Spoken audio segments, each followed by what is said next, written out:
Panelists and dear participants, very good afternoon. Welcome to the webinar on COVID-19 response by BIMSTEC countries. Nepal Institute for International Cooperation and Engagement is an independent, apolitical and non-partisan think tank which believes in freedom, democracy and world free from conflict. We envision a world where sources of insecurity are identified and understood, conflicts are prevented or resolved, and peace is advocated. Apart from discussing the COVID-19 situation, measures that BIMSTEC countries and BIMSTEC organizations should take, the purpose of this webinar is also to establish a network of think tanks among BIMSTEC countries. Because unless we have this kind of engagement between people to people, I think it's not much help to it's not much to expect from the government. I don't think that they can do much. Similarly, we can also push the government in each of our countries to initiate few recommendation action plans. If you keep on engaging in this format at some time, and if you can come with some kind of recommendations. So I want to request each of you, like before you make a presentation, to maybe introduce your institute in short, so that we, at least all of us, know what kind of work you are doing and your institute is doing. Before I would like to welcome you all and all our organizers, especially Shahab, Imam Khan, Research Director of Bangladesh Enterprise Institute from Dhaka, Tshering Dorji, who is Media Consultant from Bhutan, Yhome, who is Senior Fellow at Observer Research Foundation, New Delhi, Kin Chao-Win, who is Director of Pampaida Institute, Yangon, Ruwanthi Jayasekara, who is Research Assistant at Institute of National Security Studies, Sri Lanka, Colombo, and Jirayudh Sinthuphan, Director, South Asian Studies Center, Institute of Asian Studies, Chulalongkorn University, Bangkok. I hope we all enjoyed today's discussion and look forward for fruitful engagement in the future. To moderate this session, I would like to welcome Dr. Anasua Basu Chaudhury, who is Senior Fellow at ORF. Dr. Chaudhury, the floor is yours. Thank you. Thank you so much, Dr. Jaiswal. And it's my pleasure to chair this session. And indeed, I am grateful to the organizers for giving me this opportunity to meet some of my old friends in this platform, as well as some of my new friends as well. Well, the topic of discussion is very important. COVID-19 responses by BIMSTEC countries. And I think all of us, we are going through a kind of critical, crucial, and unprecedented time of pandemic.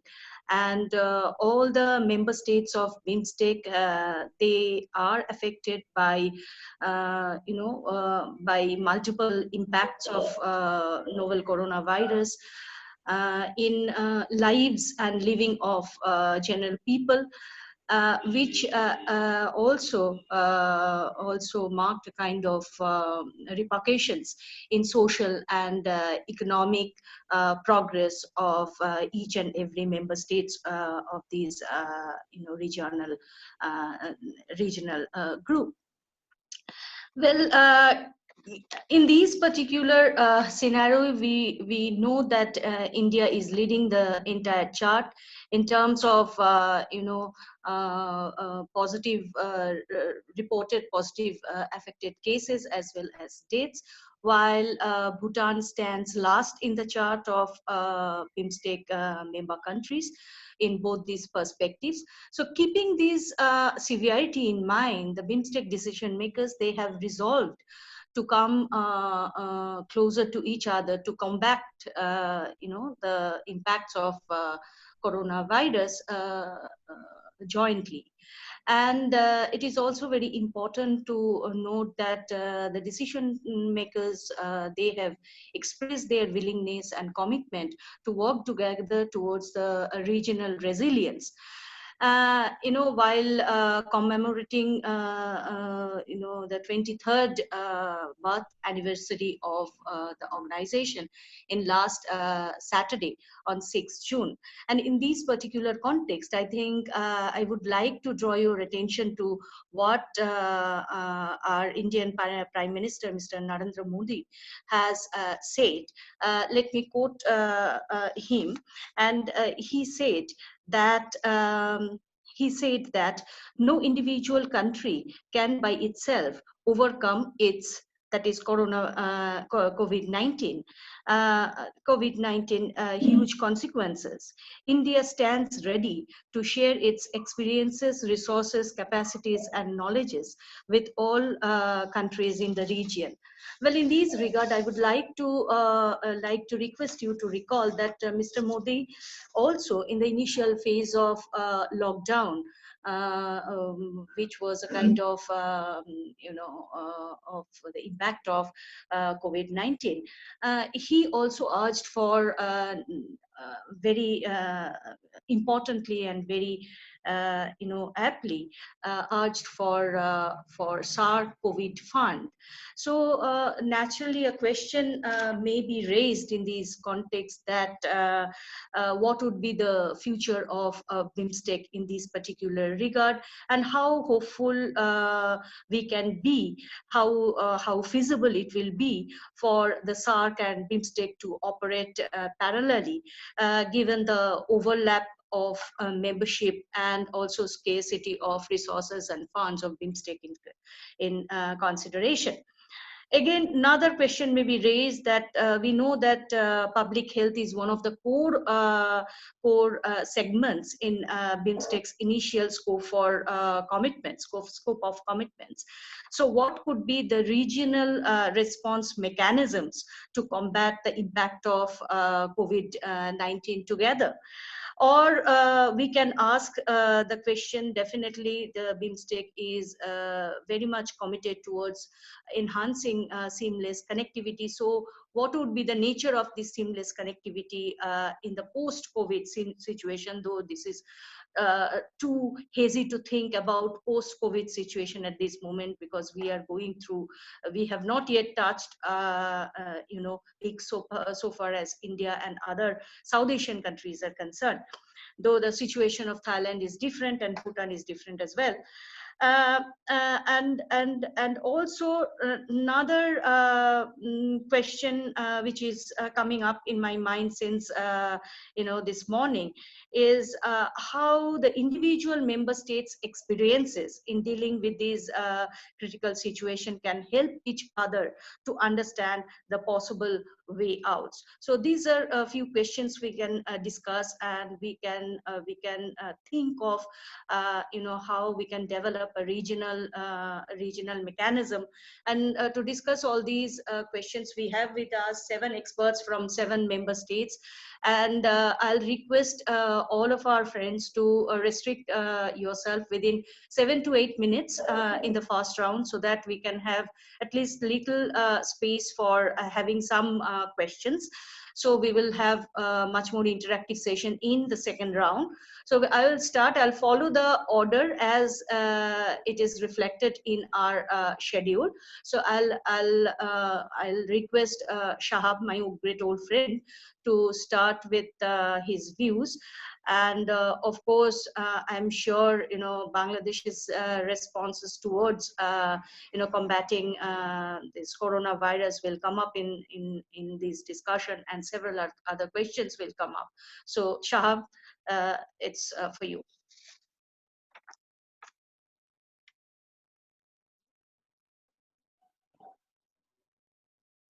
Thank you, Anasua.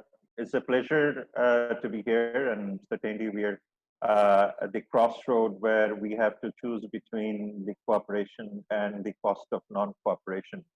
So I think Anasua has rightly mentioned and has given a proper overview where we are and what we need to do in the future course of time. And of course, the very pending question of SARC's involvement has been revisited, as Didi has rightly mentioned, that Prime Minister Modi, Prime Minister Hasina, even Prime Minister Imran Khan, everybody has come to one ground that we have to have our regional mechanism to go on, whether we like it or not, whether we have animosity or not. But at the end of the day, Corona has come up as a problem which cannot be dealt with by one single country, when the public health situation and scenario has perennially been very weak, and the health governance cannot be seen in isolation. So which means what India's strength could be a vacuum filler for most of the countries, and where Bhutan or Myanmar's success can always be considered as a lesson learned.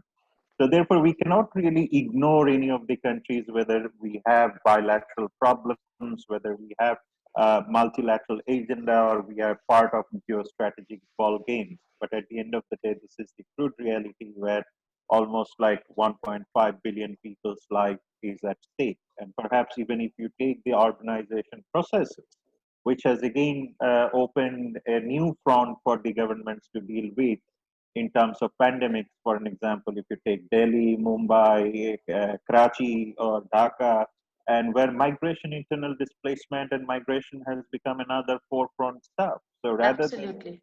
rather than only focusing on the management of the urban demography, it has also become an issue of the migration of urban demography. And in that case, we are now showing absolute lack of leadership in all these countries, and particularly in the city management. Even if you take the transportation system, if you take the energy system, where you essentially now see that the lack of governance is open like anything. So I think this is not a question, and I think this is where the BIMSTEC should always take the responsibility to come up with a meaningful solution. And when we talk about meaningful solution, one of the major issues is the assessment of what's going on across the region. I mean, why one country is successful, why one country is not. Even I was looking into Bangalore's recent cases where you have seen very minute level of death compared to overall India, while it has a huge number of population in the city, almost like 30,000 people per kilometer, per square kilometer. And then you have seen that people are rejoicing what's happening in New Zealand. But you have to understand that New Zealand's demography is much more manageable than any other part of the South Asia. Even if you take the only urban population in Delhi, Delhi, Dhaka, Colombo, and Karachi, then you're talking about people more than the size of Japan and Mexico. So we have to have some practical understanding on how this demography is playing. But going back to the whole idea of BIMSTEC, I think Didi has also mentioned that there is a need for understanding what the public health role of BIMSTEC would be. And I think this is where not only the collective cooperation comes in, but also the issue of country-specific strengths comes. And that's Absolutely. exactly why we need to really do this study. And I think ORF is in a good position, NICE is in a good position, INSSL, they all can come up with a country paper and really complement and create a collect document which can give an understanding that exactly what's going on. Now, going for another basic question is that whether these countries have pursued sustainable and equitable public health services at the wake of COVID. I mean, I'm quite sure Bhutan here, Tshering is here. I often get to read Tschering's article in Kuensel. So Tshering is here, can always help.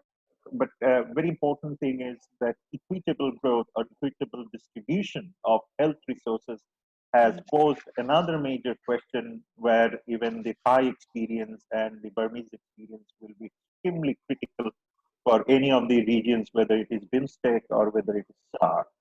And even I heard that one very good proposal came from Afghanistan in the SAARC meeting that they want a centralized telemedicine system. And I think the Indian doctors are quite qualified enough, and the Thai doctors are definitely very qualified enough, where these sort of cross-regional initiatives can be undertaken.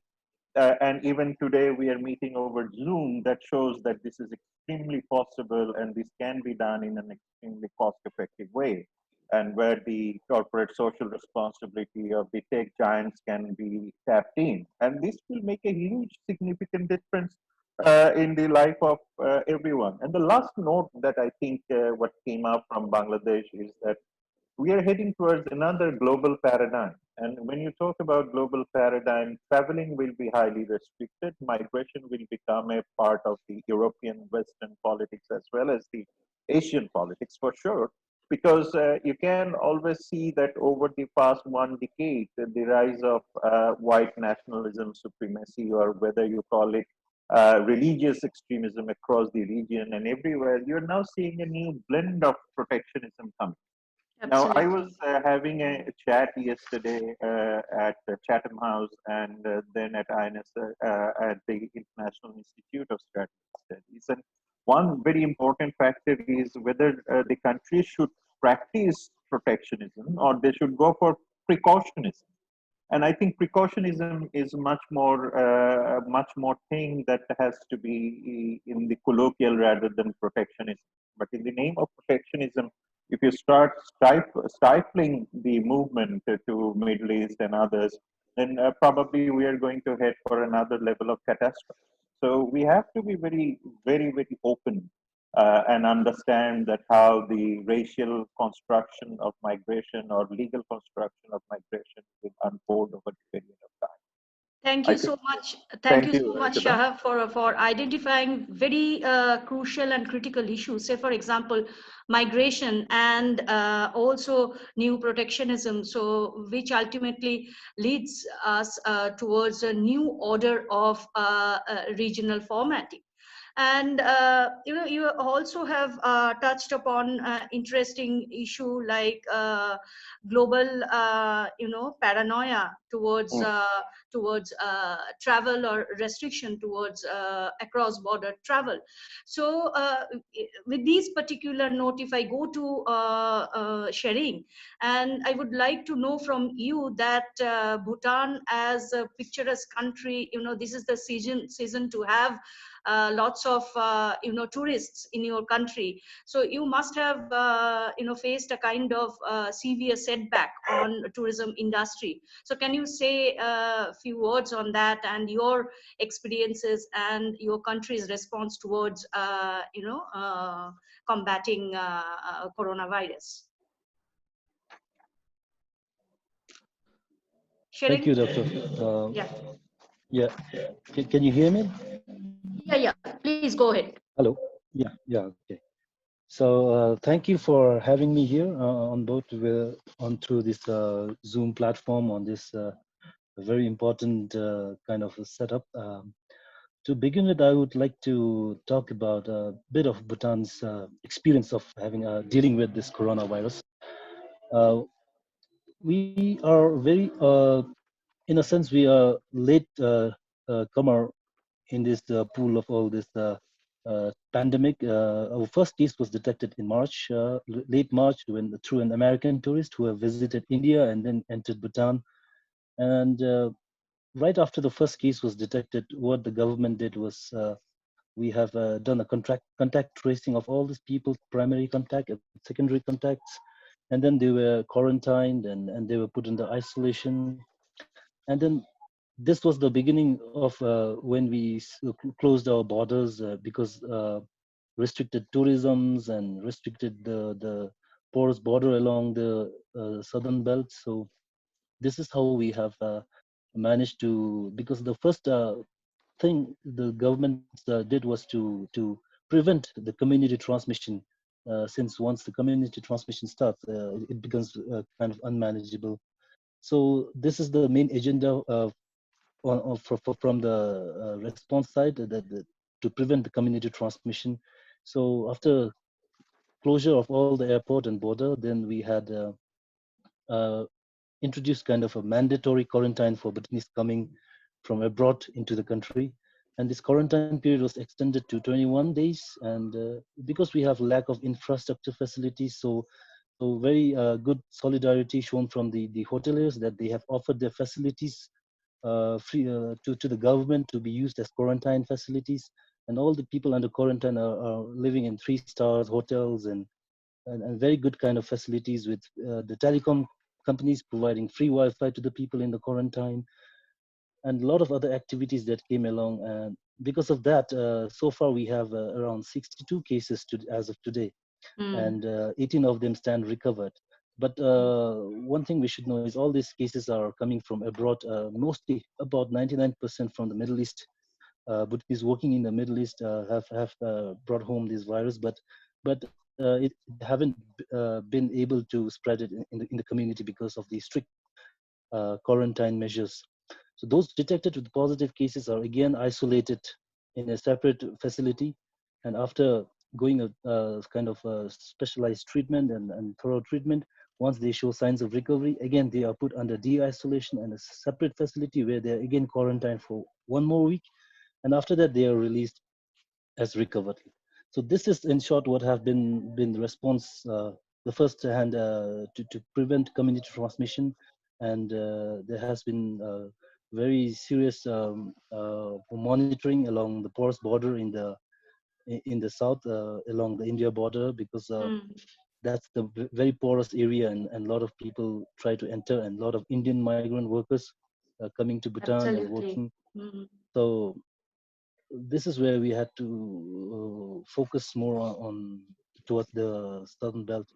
And after the coronavirus, as you asked me to talk about the tourism sector, Yeah. so there are about nearly 13,000 people has been impacted through the loss of job. Some are laid off, and all this tourism and tourism related sectors have been badly hit, because this is the time we could have more Absolutely. tourists, because after the Lonely Planet has named Bhutan as the top destination in 2020, the potential could Right. be much higher.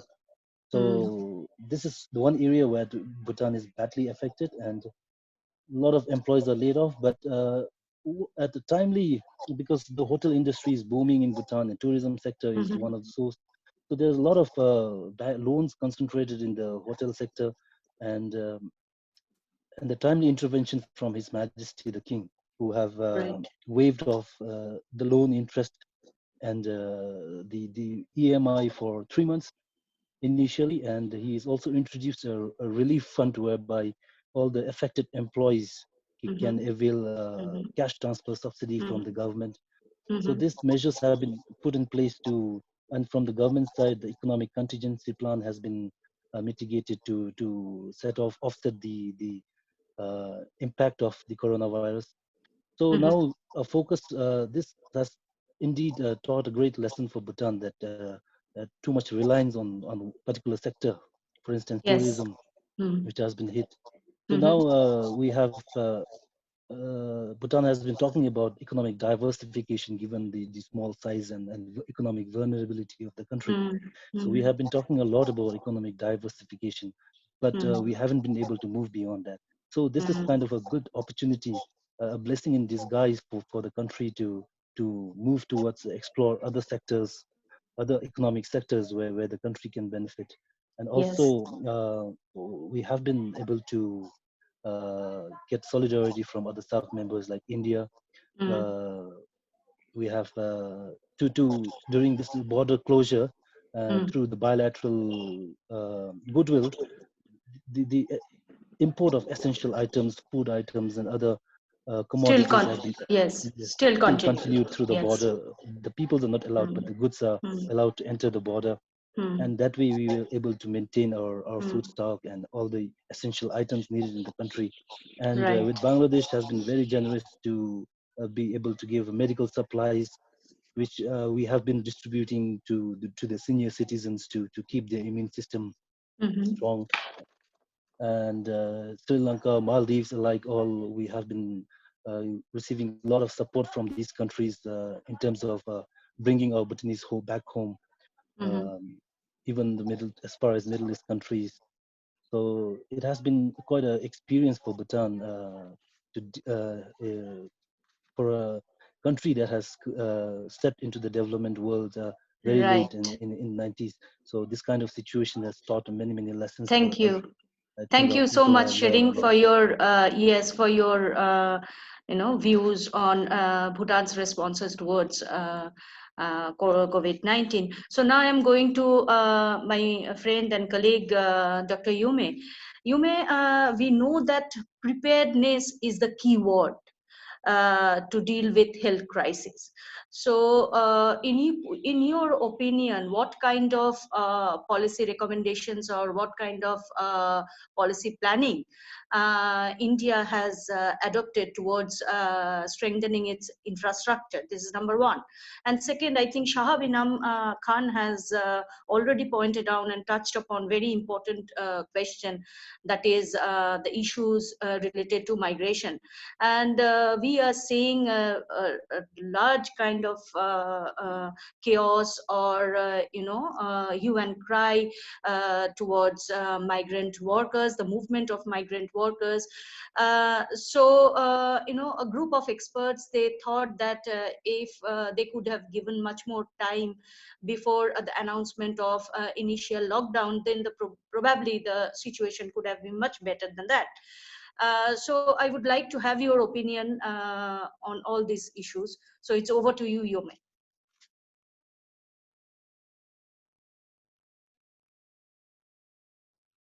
Yhome? Can you hear me now? Yeah. Please go ahead. Yeah. So, yeah, before I come to the questions that you have raised, let me just give you a very brief, let's say, highlights of the recent developments in India and also India's response to the COVID-19 crisis. I think today, if you look at some of the recent developments, I mean, today the recovered cases of COVID-19 cases in India has surpassed the active cases in India from yesterday, which I think is one of the brighter sides of the crisis that we see. Then again, the other brighter, perhaps the brighter side that we can talk about here is I think the fact that India is today entering a phase of reopening the lockdown, despite the fact that we are seeing this huge upsurge in the last couple of weeks. But the fact that the number of recovered cases, patients are increasing is also a positive sign that we are seeing. Yeah, absolutely right. Yeah, and then I think the fact that the government has also announced this huge stimulus package of rupees 20 lakh crore, I think itself is also and that the fact that it has targeted small and medium businesses to resume their economic activities and to sort of safeguard jobs. I think again that's again another very very positive sign that we're seeing in India. So I think taking all this, and I agree with you that yes, despite all the preparedness that any systems might have, given the scale that we have faced, the crisis, the scale of the crisis that we have faced, 40 million people of migrant workers in India were impacted. And I think given that scale, it's difficult. It's difficult for any system, any government to deal with such a situation. Yes, I think there has been some challenges, definitely some problems in some of the urban areas. But I think there has been course correction as well from the authorities, and there has been today more or less. I think India is in a better position to deal with this crisis as far as the migrant workers are concerned.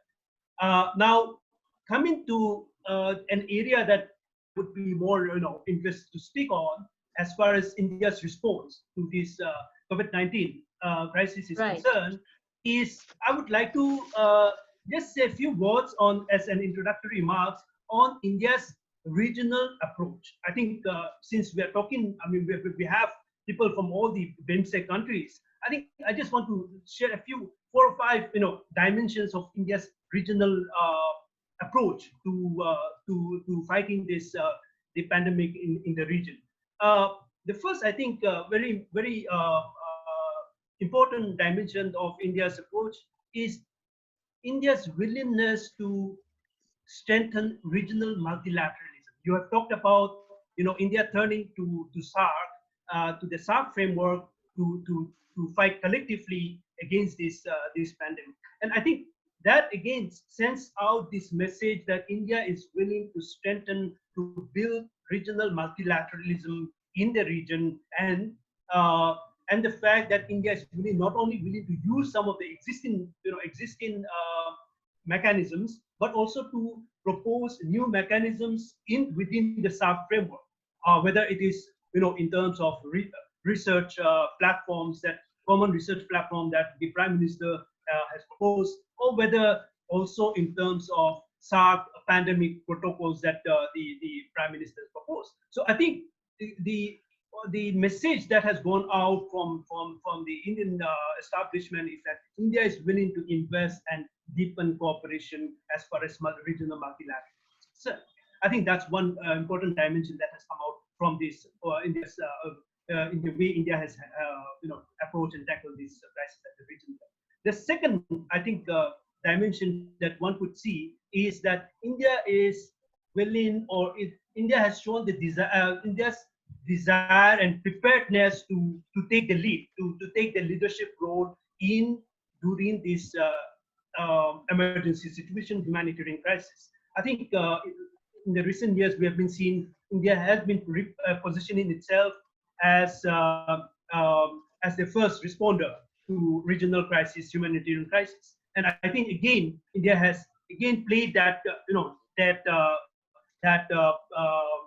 itself as taking leadership role in terms of dealing with this crisis at the regional level, and the fact that we have seen that in terms of how it has reached out to the regional, the neighboring countries. I think the other dimension that I would talk about here is that India is also, India is also emerging as a net provider of health security. I think that again has been very pronounced in India's approach to the region. If you look at the medical the medical diplomacy initiatives, we have seen that India has offered humanitarian aid to more than 130 countries, and focusing on the neighborhood and the region. That again has shown that India has been in the forefront of net provider of health security in the region. Lastly, coming to the point that you have mentioned on the debate on why India turned to SAARC and not BIMSTEC, I think my sense is that that's a bit too narrow to frame India's neighborhood policy, because I think it fails to capture or it fails to appreciate the wider regional engagement of India's engagement of the region. For instance, I mean, I think we can take up this in the discussion, but just to say that I think the fact that the key factors that have driven the decision for India to turn to SAARC are geographical compulsions and pragmatism. I think it's as simple as that. I think there are both merits and demerits of it, but the fact that India has taken this, it's less about one versus the other. I think it's more about pragmatism. But we can take up this in the later discussion. Yeah. Thank you so much, Yhome, for your views and sharing your ideas regarding India's responses towards COVID-19. I think another important issue to point out in this particular context is India has taken up its responses towards COVID-19 while treating it as a national disaster. So it is within India's national disaster policy management that India is following the kind of path of treating COVID-19 impacts. Well, and definitely the discussion will be going on the debate between SAARC and BIMSTEC, because this kind of apprehension still prevail if India as a lead country takes first step towards SAARC during this kind of crucial situation, when we are planning to have our 5th BIMSTEC summit in hopefully in November or December in this year, and we are taking SAARC before BIMSTEC. So certain kind of apprehensions definitely will prevail, but we will come back to this discussion later on. So now I'll request Dr. Khin Zaw Wing from Yangon. Dr. Wing, are you here? Dr. Wing? Okay, Dr. Win. Maybe he is with another name. Oh, he's there. Hello. I think Dr. Jaiswal, what we can do, we can go on and he may join us later instead of wasting time. Yeah, we I can think, have a look because maybe he's with different ID. Maybe we'll request him to write to us, so that we can identify him if he's there. right. If you can give that instruction to your colleagues, they can do it, and we Yes. can go on with this discussion. So definitely I'll go to Dr. Jaiswal to share your views and your country's responses towards combating coronavirus, and also I'll ask you regarding the situation of migrant workers, because we know that for last 1 month or 2 months we are between India and Nepal, we are facing a kind of slightly, difficult situation while dealing with these migrant workers, those who are working in India, Nepali migrant workers, as well as Indian migrant workers who are, stranded in Nepal near Kakarbida. So we will come back to this discussion later on. So Pramod, it's over to you. Yeah, thank you. In Nepal, the situation is not very scary, but it's getting worse because at present there are more than 4,000 infected people with 15 deaths. The recovery rate is not very high, which is only 861. The good thing is that the testing has started. In terms of overall percentage, like we are doing quite good in terms of percentage, but like Bhutan and Nepal, because of less population, otherwise the situation is getting worse day by day. The first case of COVID came to Nepal on 23rd January from a student from Wuhan. And Nepal government should have immediately reacted, but what happened, we continue to have flights from China and we stopped at much later rate. The economy of Nepal is severely affected. It's in very serious situation. There are different sectors that will be affected. First is that the migrant workers, huge number of, like that you said, like the huge number of Indian Nepalese migrant workers working in India who has come back to the Nepal border because the Indian government could not control, or the situation was like that they wanted to come back to Kathmandu or to their hometowns. So in that situation, they all got flooded at the border, and they had to stay in different camps which were not properly monitored. And then at some point of time, they were again allowed to come to Nepal. So we are scared that the number of cases might, if we go for the testing, it can rapidly go high. We'll come to that part later, but let me briefly talk what are the major sectors that will be affected between the two countries. I think the first will be like the tourism sector, because Nepal is heavily dependent on tourism, and we had to cancel tourism in Nepal, visit Nepal 2020 because of the COVID, because we get huge number of tourists from China, India, and other countries, and these two countries are our neighbor and heavily affected, so we had to cancel it. And all the hotels, hotel industries is completely on a halt, and they are in serious situation because they have been claiming that it will be very difficult for them to restart because they had heavy investment and they had prepared, they had invested a lot for preparation of Visit Nepal. So that will be one of the major challenge for them to come. Apart from that, like the economy of Nepal was trying to revive, like in 2016, like last year, it was doing quite well, and we're expecting a peak, but this again set back on the economy. So agriculture, tourism, transport sector, health, hotels, restaurants, all these sector will be heavily affected.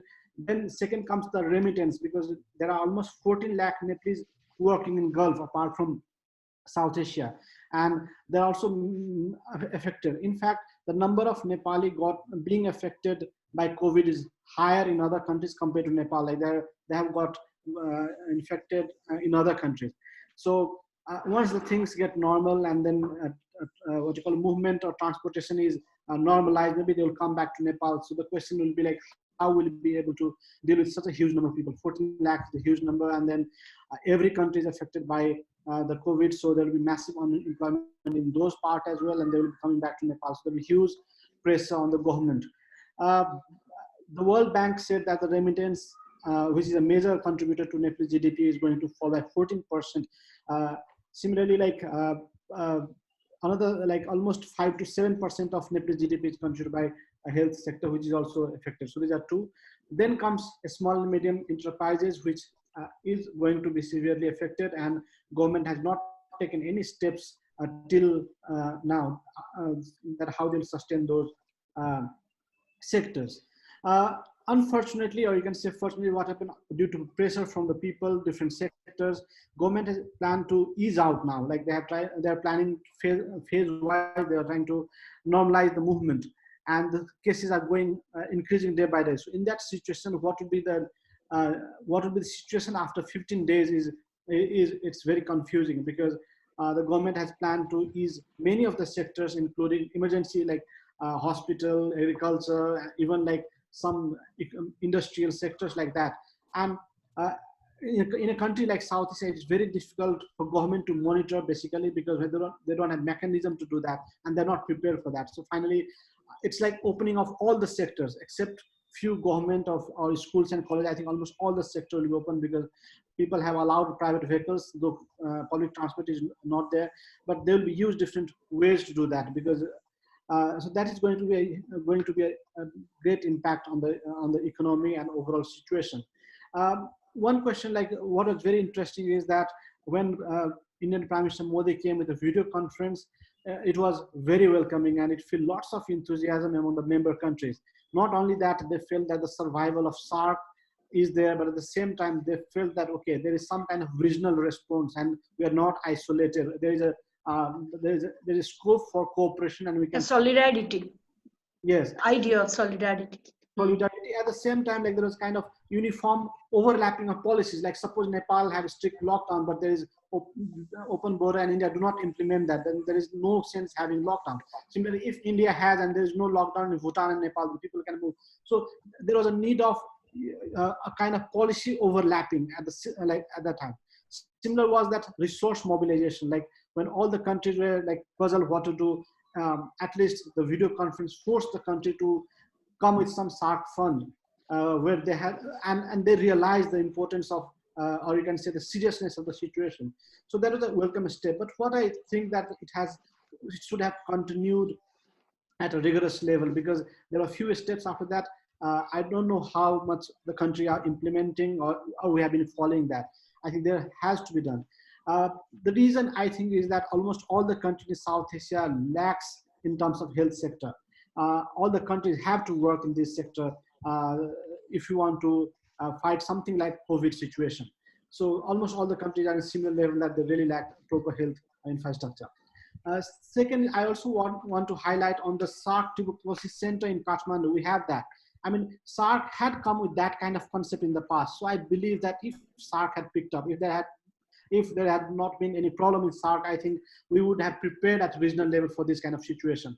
So I think BIMSTEC, for BIMSTEC, it's a challenge, or it's an opportunity, you can say, because in SAARC Tuberculosis Center was almost set almost 20, 30 years ago. So maybe BIMSTEC can think that something like COVID can emerge. So this kind of, I think, regional infrastructures for health, it can be disaster management, other sectors, I think BIMSTEC has to think and move ahead. Otherwise, we'll be lacking, or it will be a failure of BIMSTEC as well, like we have of SAARC. So that is one. On migrant issue, I think Nepal had severe problem the first week of the lockdown, and it was massively covered by media. Even in India, it was massively covered. But what happened in India, the response was late, and it is very difficult for countries so huge to manage that, and especially the country which is highly industrialized to manage that. But in Nepal, we don't have that problem. Like the government, with the help of Nepal Army and other government agencies, they within 2 days they were able to put them to nearest destinations, and the problem was resolved. So there was strong pressure from people through social media, through media and all kind of sources, that the government and the political parties had to immediately respond. And that kind of response I saw in India after maybe 3 or 4 weeks, like Congress and all those were trying to, there was different, so they're trying to do that. Government also trying to do. So I think it should have done immediately at the time, because when you make plans, you should have realized that what can occur at the time. So I think that is what we lack to some extent, and that is normal because the situation no one was prepared. I think we should have woke up when things happened in China, because it happened in November. Till February we got chance. So I think at the time we didn't realize that the way would be affected. Many of the countries till now they think that they are escaped, but I think they might be severely affected in 1 or 2 weeks. So I think there's a lot to do. Other is like the last point I have to add is like India is doing quite well in pharmaceutical sector, and it should take it as an opportunity that how they can emerge as a not only as a obviously India has done health diplomacy, but also they can use this sector as something that can really contribute to Indian economy, because it's not only the South Asia, but the whole world will be needing this kind of infrastructure, because in days to come, I think almost every country will be spending more on healthcare compared to what there was in the past. Thank you. Thank you so much, Pramod. I think you have identified a very crucial point while you are nurturing with the idea of resource mobilization within BIMSTEC. I think this is the most important and crucial segment that all the BIMSTEC member states should, think of. And that's precisely the point that I wanted to raise while asking the question whether Indian Prime Minister urged for urgent SARC fund for treating COVID-19. So will BIMSTEC face a kind of challenge? And definitely in your view, BIMSTEC will be facing a kind of challenge if we don't have a kind of group commitment or BIMSTEC member states commitment towards treating this COVID-19 impacts together. So with these words, I think it's now our turn to listen to literal state's perception. So it's over to you, Ms. Jayasekara. So we want to listen to you regarding Sri Lanka's responses towards combating COVID-19, and we have got that news from news reports that Sri Lanka has asked for fund and grant from China. So what's your perception regarding your government's response towards treating COVID-19? It's over to you, Ms. Jayasekara. Thank you very much. So when you Hello. Yeah, you are audible. You are audible. Yeah, go ahead, please. So when you look into the Sri Lankan situation, like the very first case was identified on towards the end of January, and that was a foreign national. So since the end of January till March 10th, there were no cases found or discarded in Sri Lanka, and so the first Sri Lankan case was discarded in 11th of March. So since 11th of March to today, we have 1,869 cases. But out of these numbers, around 645 cases are imported cases. Those are the people, the mostly Sri Lankan migrant workers, and also other Sri Lankans who are studying abroad, working abroad. We've been in a mission to repatriate large number of Sri Lankans, and we've been up to today, we've repatriated from more than 22 countries. And that is one of the reasons as to why our imported cases have risen. But if you look at the community level spread, the numbers have been limited to 16.75% of the total cases. So if you look at the deaths, it has been limited to 0.5 deaths per million. And this has been the third lowest in BIMSTEC countries after Bhutan and Myanmar.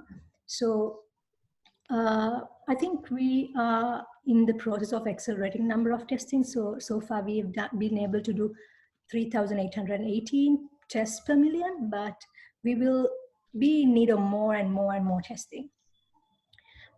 So if the Sri Lankan strategy when it comes to battling the pandemic I could refer to it as a 3T strategy: testing, tracing, and treatment. So Right now, we are doing 2,000 tests per day, and our target is to achieve 6,500 tests per day. So earlier, we imported almost all medical equipment when it comes to PCR testing from Malaysia, China, New Zealand, etc. But now we have begun producing ventilators, and also it is like very fortunate to say that we are even in the process of experimenting viral transport medium. So you see, self-reliance is becoming a familiar term here amidst the pandemic.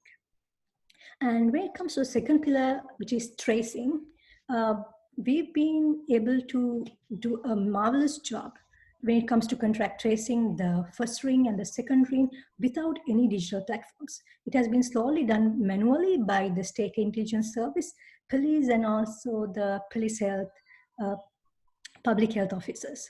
So when it comes to the last pillar, which is the treatment, we have been able to open up new hospitals, special hospital dedicated to infectious diseases. And at the same time, it is important, like how do we utilize the existing traditional medicine in Sri Lanka? So there's a long time ahead of us for a vaccine. And what do we do till then? So resources and potential that we possess was not recognized until we were made to live with them. So it is important that we incentivize the traditional medicine sector, and Sri Lanka and countries like India, they are very well known for this Ayurvedic medicine. And so there's a need to reprioritize what we were already processing and then incentivize the local production. If you look at the health index, Sri Lanka ranks 73rd. And this is the top, like the country when it comes to BIMSTEC health index, but our health GDP is very limited if you look at the numbers. So there's a need to incentivize this market. And in the long term, this could be used as a means of attracting tourists in the form of medical tourism. We were able to manage the situation to some extent. And this is because I've noticed triple constraints when it comes to battling the pandemic. And that has been the social impact, the political impact, and the economic impact. So in the Sri Lankan context, in the contingency plan, our priority has always been the social impact. So because of that, more and more economic emergency health and economic measures were given to the poorer segments of the country and to the most vulnerable segments of the country. So, so this has further made us deep down to the collapse of the economy. And then this is what should be noted is that we were trying to rebuild our economy after the Easter Sunday attacks last year. So this has given us like a double hits. And when it comes to the grant that the Sri Lanka has been depending on China, that is because that I feel we have been more connected with China than with our neighbors, even though we have said that neighborhood comes first and we have to strengthen the regional organizations. It could be SAARC or BIMSTEC. However, there was a vacuum created in Sri Lanka. And the only country and the most feasible country for Sri Lanka at the time was China. And even up to today, it remains China. So there's high dependency of Sri Lankans, high dependency on China, which has created space for China to invest more and more in Sri Lanka. And this will continue as long as this is solved via from the regional integration or regional leadership, without letting the resources and the investment go to the extraterritorial countries, extra-regional countries, I would say. So I could suggest 3 possible areas that the BIMSTEC countries could ponder, and one of this could be the blue economy. This has been identified by the last BIMSTEC summit as well. So since we like the BIMSTEC countries are given a strategic location to create a maritime hub, which could give space for transportation and less dependence again on extra-regional countries.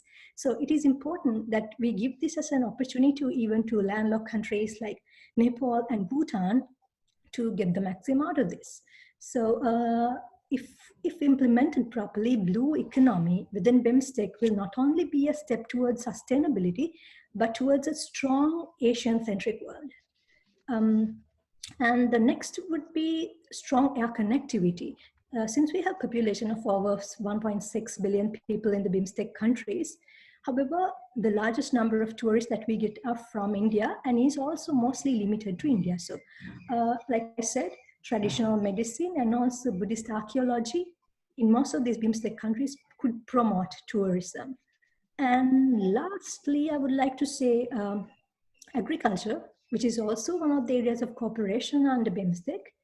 And when it comes to agriculture, now we are in the process of intensifying the local markets and then targeting more and more exports. So there's a paradigm shift from over-dependency to dependency in the lockdown periods to more self-reliancy. So this creates more water sharing and also the need to readdress the water disputes in the region. And it is time that we also focus on risk-sensitive agriculture and promote agriculture within BIMSTEC.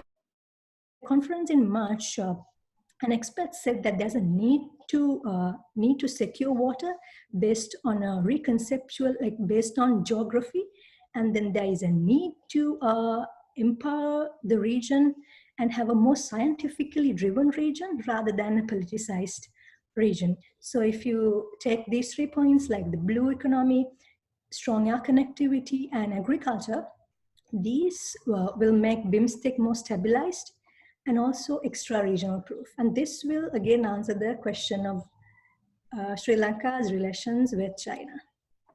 Well, it is indeed very interesting viewpoints.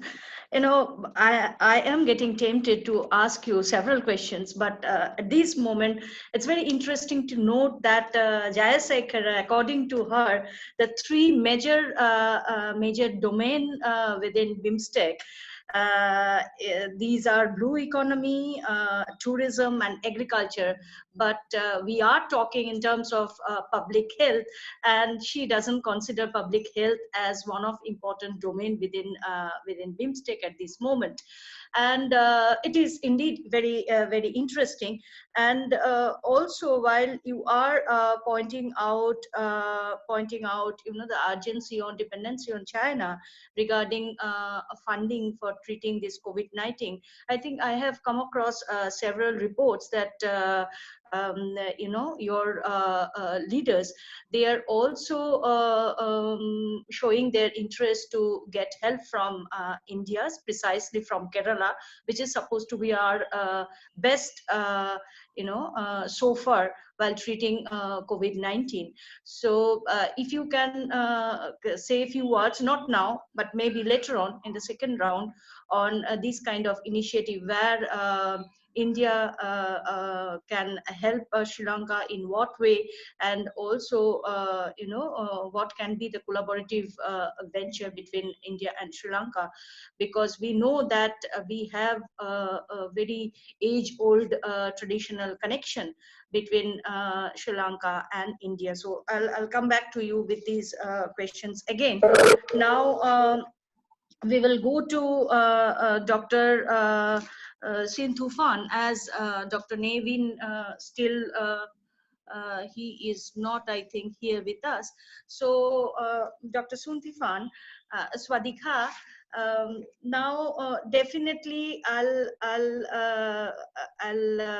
definitely want to ask you that as the member state of ASEAN, you know that ASEAN member states, they have their specific commitment, ASEAN commitment towards treating this COVID-19. So as a member of ASEAN and also as a lead country of public health within BIMSTEC, how do you feel, how do you analyze your country's responsibility to lead BIMSTEC in one hand, and also to act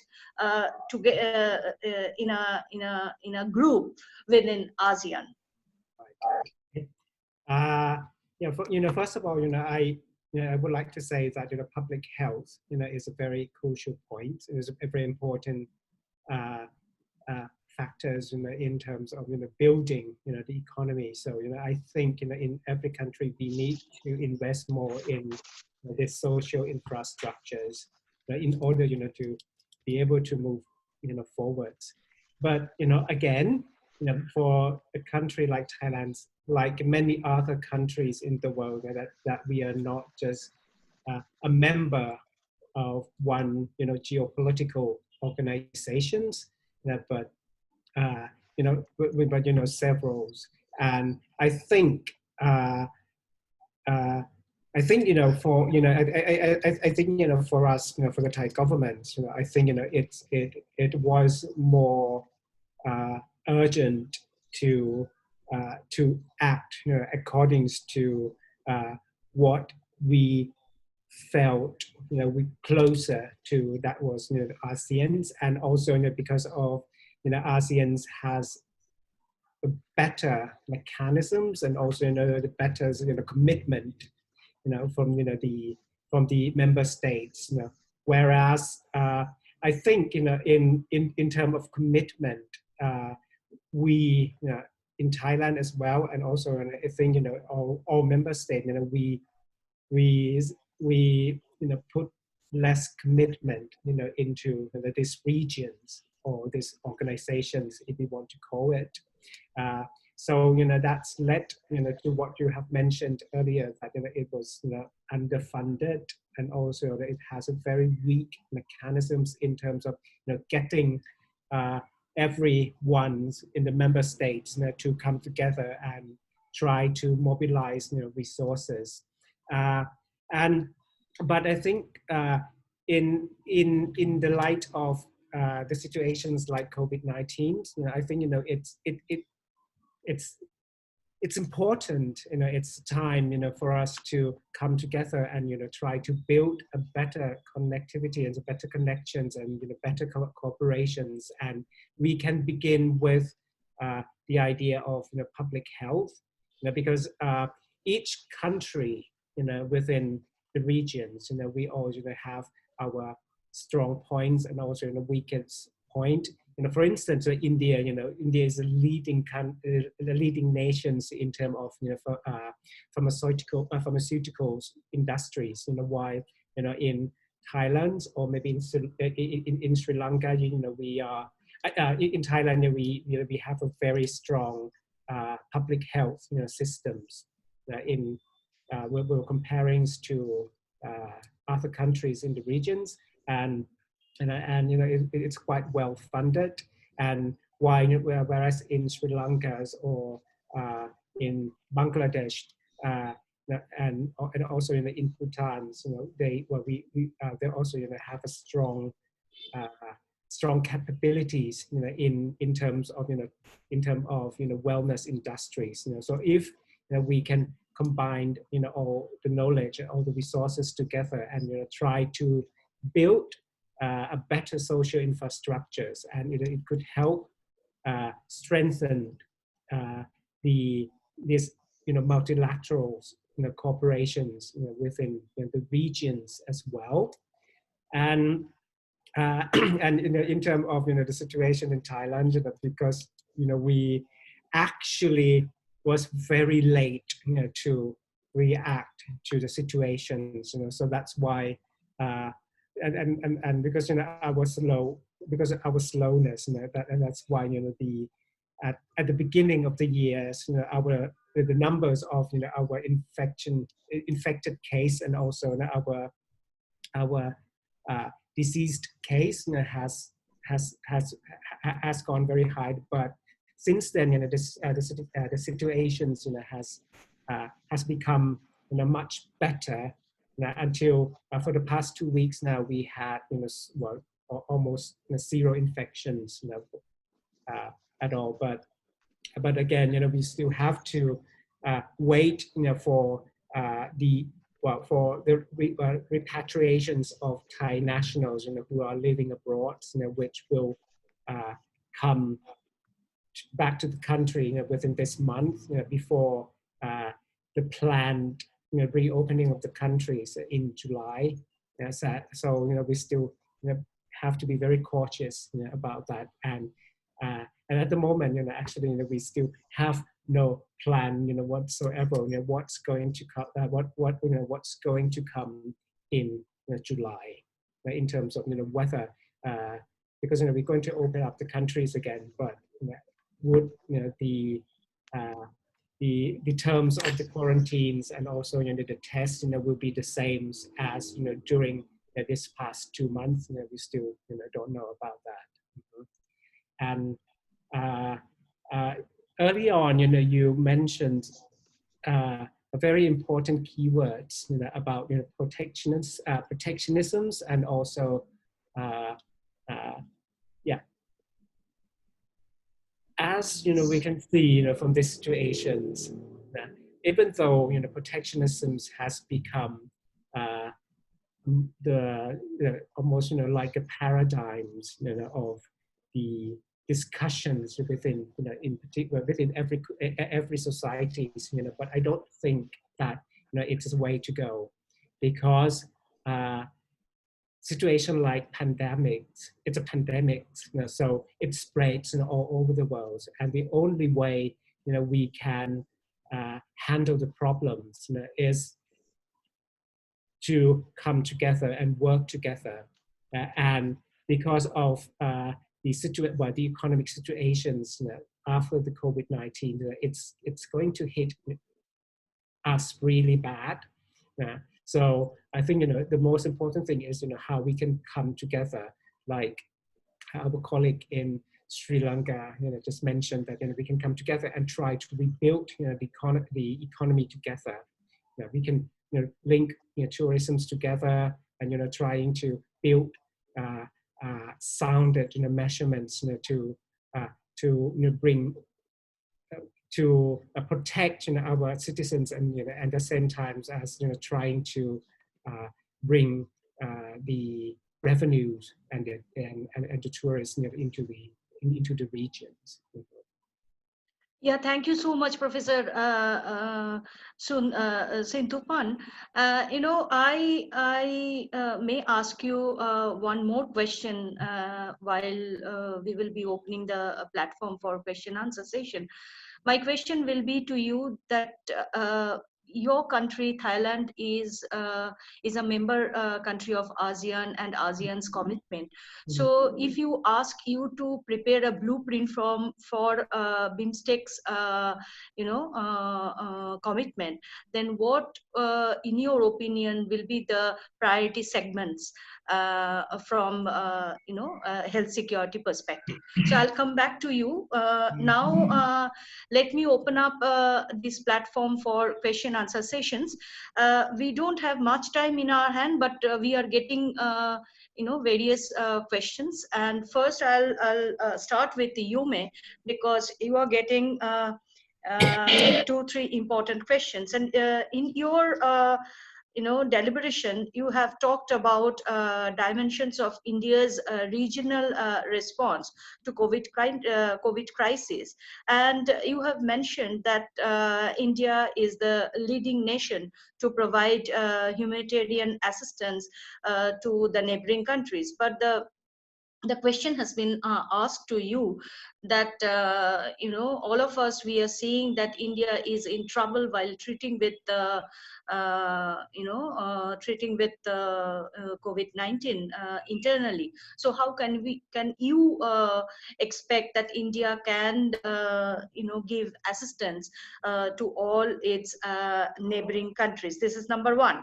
And also, is international politics overshadowing domestic problems? This is number two.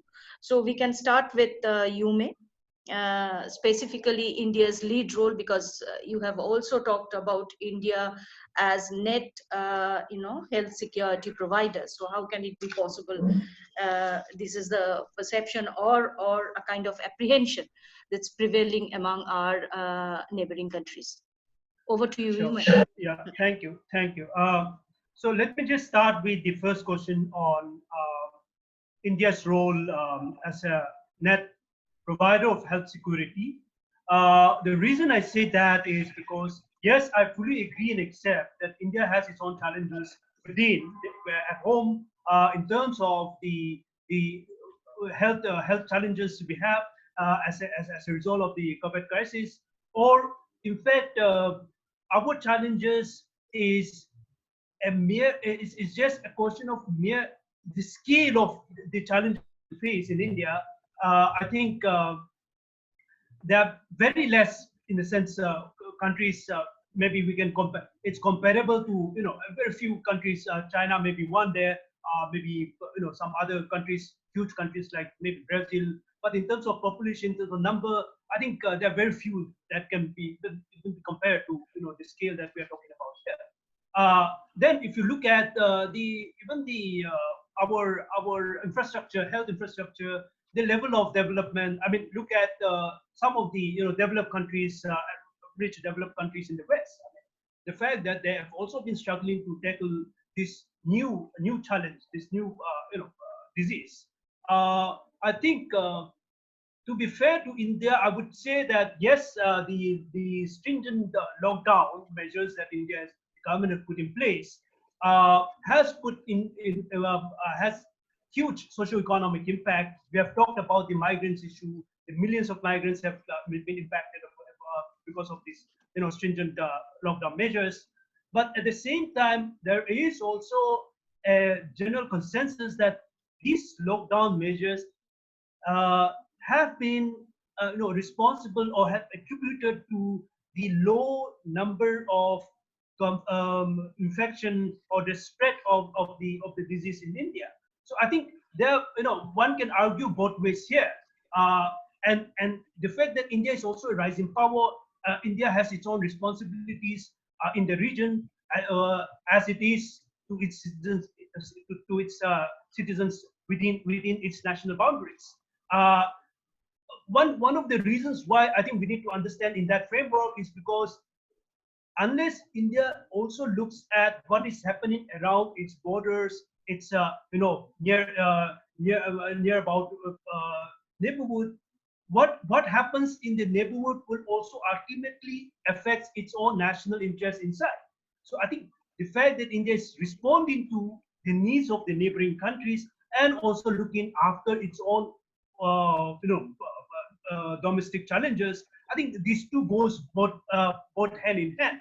I mean, and you cannot privilege one over the other. I think these are challenges, these are difficult times, but as a country, as a government, this has to go hand in hand. I mean, that's how I would put it. I think Yhome, your views actually inspire me to go back to what Shahab actually has started talking about protectionism, and how far this idea of protectionism will go hand in hand with the regional solidarity. So I will again go back to Shahab if you want to raise this issue and other issues as well. So Shahab, it's over to you.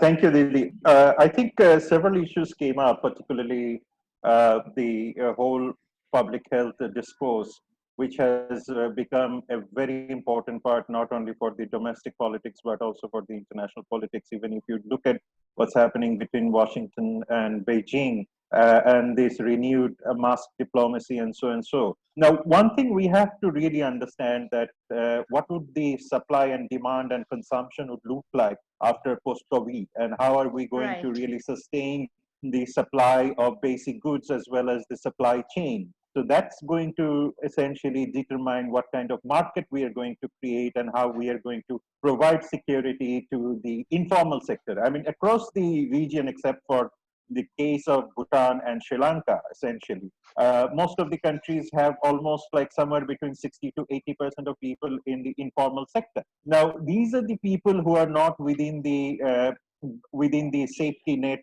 effectively, which will essentially keep stressing the entire economic system.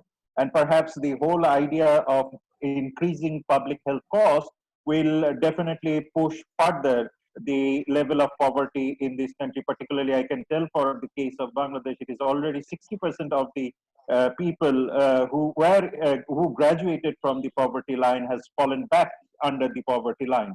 So that is something that will be determined by what kind of protectionism and precautionism that we have. And in fact, if you look at the chart where we have Mr. Modi or Mr. Khan or Prime Minister Hasina is trying to put a faith on it, or perhaps BIMSTEC has become another key stakeholder, since it sits between South and Southeast Asia, where Myanmar and Thailand are the key partners, are essentially going to be a factor, because if we don't go for intra-regional trade, which is lacking, and then therefore obviously whether it is Beijing or whether it is Washington or whether it is World Bank or ADB, everybody will come and jump in and jump into the bandwagon and say, okay, this is the solution that we have. And the governments will be struggling with that, particularly in the case of Sri Lanka and Bangladesh. I can for sure say that the economy has intrinsically linked with not only with Beijing, but also with Washington and Berlin. But the problem lies is that Bangladesh's trade, Sri Lanka's trade, India's trade, Pakistan's trade, and Nepal's trade are essentially been less than 5% compared to ASEAN, which is more than 25%. So I think the whole idea of the Chinese or the whole idea of the extra regional power, we have to really reevaluate our own position at the moment. And the last point is that even if you take COP21, where President Trump has pulled out, has given the European Union and the Chinese to come up and assume the leadership, because whether we like it or not, that climate compliance and the green resilience will be the determining factor for our trade with the European Union and the United States in next few years of time. So can we plug out from COP21, where we are now seeing that the Americans have literally pulled out? So what are we going to do? Who's going to take the leadership over here? And obviously now we are saying that India has its own problem, Bangladesh has its own problem, Pakistan, and everybody has their own problem. And therefore the vacuum lies in the international system. And that is going to determine where we would go, whether we will be putting faith on the market, or we are going to put faith on the politics. And if we look into the politics, I think we will be making another mistake in a foreseeable future. And obviously, we don't forget that the social contract has substantially changed. And with that social contract, we are essentially also looking for new types of politics coming up. And these new types of politics will essentially empower not only the non-state actors, but also the extra-regional actors. So we have to be extremely cautious in determining our bilaterals and the multilaterals. And obviously, I assume that India's role is very important over here. So is Thailand's important role. Thailand has an extremely important role to play, and ASEAN has to. And this is one of the recommendations I was making in the BIMSTEC meeting in last November, that we should start cooperating with ASEAN. We should start holding talk with ASEAN. We should start holding talk with SAARC.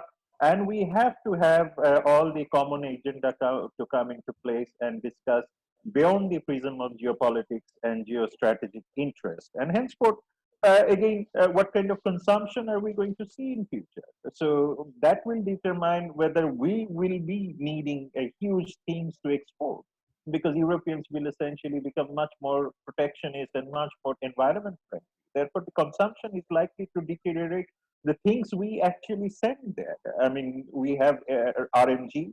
Bangladesh, India has a huge pool of people going to Middle East for remittances. And altogether, if the oil price keeps plunging, definitely we are going to take the heat up in terms of our remittances. So that will all have effectively implication on the public health system. Now, what Ruwanthi, I think Ruwanthi's point is also important, that these particular dimensions of the finance to really carry forward the reform in public health is something that we will be struggling when we don't have the inter-regional trade going on.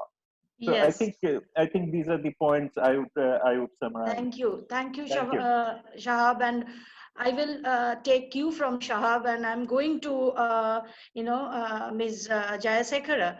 I want to ask you the same question that I have received this question for you. That as as a chair of BIMSTEC, how does Sri Lanka visualize BIMSTEC cooperation in post-COVID world? So I'll begin with answering the previous question where the priority was given to health sector. So this is, and also this connects to as BIMSTEC's vision as to what BIMSTEC should be doing in the post-COVID world. So when it comes to health, immediate actions such as, distribution of PPE and then funds and then for medicine has been taken. But the issue has been, even when it comes to Sri Lanka, or even in the regional perspective, no long-term solid strategies or mechanisms has been announced as to how do we rebuild this, how do we react to this, and how do you make sure that this does not happen in the future? Because Michelle Walker says that this was a grey rhino event where the threat was highly visible and probable but ignored by the whole world. So this should not repeat. So it is necessary that we have a long-term mechanism, and it is important to remember that Sri Lanka is non-aligned, and this has been revisited even by the current president. So and even if you look at Sri Lanka-India relations, it has been getting stronger than ever, even in the new presidency. But this does not mean, like Professor Shahab said, this does not mean we abandon our trade and investment projects with China. So it is necessary that we create the Asia-centric global world together when it comes to this. And India could emerge as one of the leaders, stronger than ever, but together with the BIMSTEC countries. And if you look at and when it comes to the second question on the Sri Lanka's as a chair. So Sri Lanka will be hosting the BIMSTEC summit this year in 2020 Colombo, but depending on the current situation, it might get postponed. It is not yet decided. So, and my action plan earlier was basically to the long-term results. We do understand these are public health security, but this has direct and indirect impacts when it comes to medicine, like medical tourism, and air connectivity with travel bans and protectionist measures. So it is just that the three important areas that I have realized that BIMSTEC chairman should emphasize on is right now blue economy. This could be also expanded to mountain economy, as it was also discussed during the previous BIMSTEC summit, and then promote more air connectivity, and then agricultural products. So if this is done, you see that we have given prominence to land, air, and also sea, where you see where will create a more stabilized region. We have got your point, Jayasekara. Now, while we are discussing again and again the extra-regional power like China, automatically the question may come up in our mind, what would be the nature of BRI in post-COVID situation? Because worldwide, there is a kind of apprehension about the role of China. So I'll go back to Pramod. What's your opinion regarding, post-COVID situation? Can BIMSTEC take the BRI's role so far as South Asia or Southeast Asia these are concerned? What's your opinion regarding post-COVID BRI situation, and how do you place BIMSTEC in this context? You have rightly pointed out that there is a role of apprehension regarding China, whether China is a source of pandemic or and there is a global bandwagoning against China. So in this situation, I think BIMSTEC has lots of opportunities. It has opportunity to expand, connect, it has opportunity to prepare, integrate. However, I think it will be too ambitious to say that it will really replace China or Chinese projects. The reason is that Chinese have funds, they have coordination, they have implementation, and we in South Asia really lack all these. There is no one to fund us, there is no proper coordination between the countries, and implementation part, it's same in all the South Asian countries. So that is the major reason. So I think it is an opportunity for BIMSTEC countries to come together, come with a BIMSTEC fund bank or some kind of infrastructure projects. They can come together, connectivity can be expanded. They can bring in ADB, World Bank, and other at the moment. But at the same time, like Professor Khan said, if we have to get ADB, World Bank all the time, then what is the use of regionalism? Why do we need it? So I think we have to keep in mind that we have to develop ourselves as a capable institutions to deal with all kind of alternatives. When it comes to China's BRI, they have all those, and since all the regional forums or multilateralism need funds, Chinese come with that fund where they, which is not a crisis for things to move on. So I think it's a bigger opportunity, but it has lots of challenges, and in that I think India also has to take a bigger role, because this is the right time for it. Thank you so much, Pramod. I'll go back to Professor to ask you about Thailand's role. I asked you earlier that if I want to make a blueprint of BIMSTEC, while treating COVID-19. So what would be your idea of main priority segments while preparing this blueprint for BIMSTEC? Okay. To prepare this blueprint for the BIMSTECs, I would still putting my emphasis on the health securities and also the public health, but as we know that if we're going to build a better mechanism for that, I think we should begin with people to people connectivities, by bringing people to come and learn from one another and try to understand the situations, what the health the public health situations within the regions.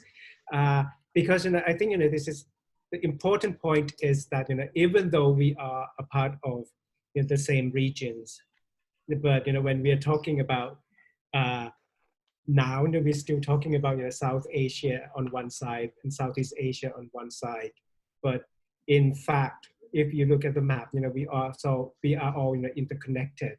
So we need to change that mentality first, in order to for us to come together. So I think if we're going to build a better public health and a better health securities, we could begin with by sharing all the research and all the informations. And I think let me also interrupt you, that what Jayasekara has talked about, I think very important point. She has given importance to traditional medicine. Yep. And all of the member states, they do have traditional knowledge of medicine. So what's your take on that? I think both traditional medicines and also the modern Western kind of medicines, I think it needs to go hands in hands, but at the same time we need to come together and try to protect the knowledge of the health knowledge of these regions as well, because as we're going to be a part of other free trade agreements, and also multilateral agreements like CPTPP, and right. And the traditional, the point of traditional knowledge is very sensitive.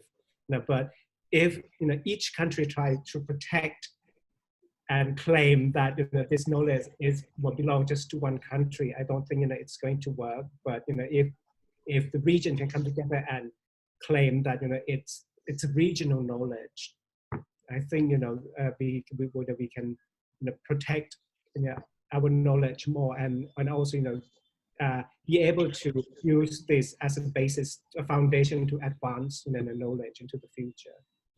Yeah, thank you so much. As we don't have much time in our hand, I'll end our discussion while requesting Dorji to share your ideas within 1 or 2 seconds. Please, Dorji.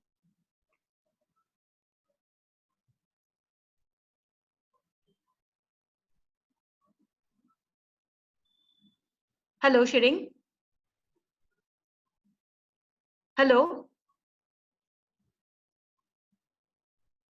I'm so sorry. I think he is facing a kind of problem, as we don't have much time. So I'll hand the floor to NIICE, and from Observer Research Foundation, let me thank all the...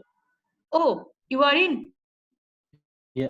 I mean, can you Yeah, hear yeah. me? Please, Yeah. please go ahead. Very Okay. briefly. Very briefly. So there's Very already briefly. a talk about going to the new normal, adjusting to the situation. So Yes.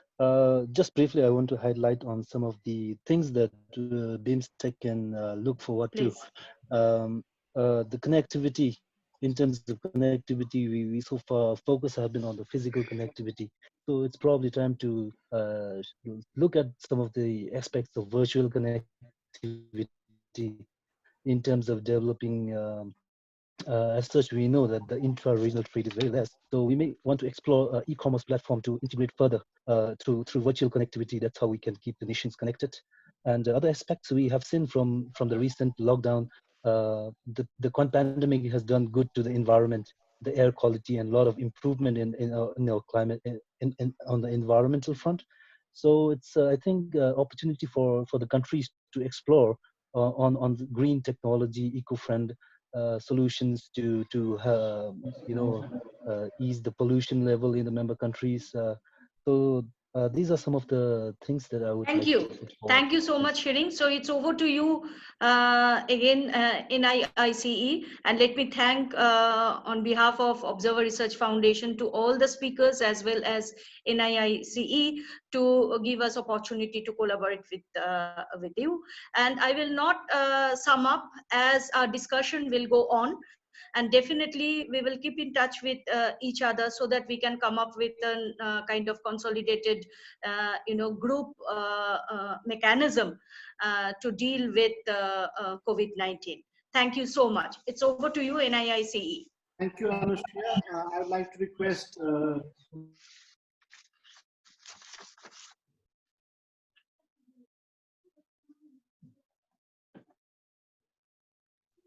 It seems that Dr. Jaiswal has been disconnected. I would like to ask Ms. Sumitra Karki to deliver the thank you note.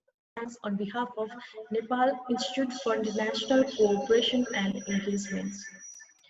First of all, I'd like to sincerely thank all our distinguished panelists for their valuable remarks. We are truly honored to have such a distinguished panel with Mr. Shahab Imam Khan, Mr. Tshering Dorji, Dr. Yhome, Ms. Ruwanthi Jayasekara, Dr. Jirayudh Jihangir Sinthuphan, and Dr. Pramod Jaiswal. I would also like to thank all our co-organizers, Observer Research Foundations, Bangladesh Enterprise Institute, Institute of National Security Studies, South Asian Studies Center, Institute of Asian Studies, Chulalongkorn University. I would also like to express my heartfelt thanks to our wonderful moderator, Dr. Anasua Basu Chaudhury, for moderating the sessions. Finally, I would like to thank all great audience who are watching us live from Zoom room and Facebook Live. I also want to thank our technical staff, especially Ritik Agarwal. We are truly honored to have you all here. Thank you. Good night.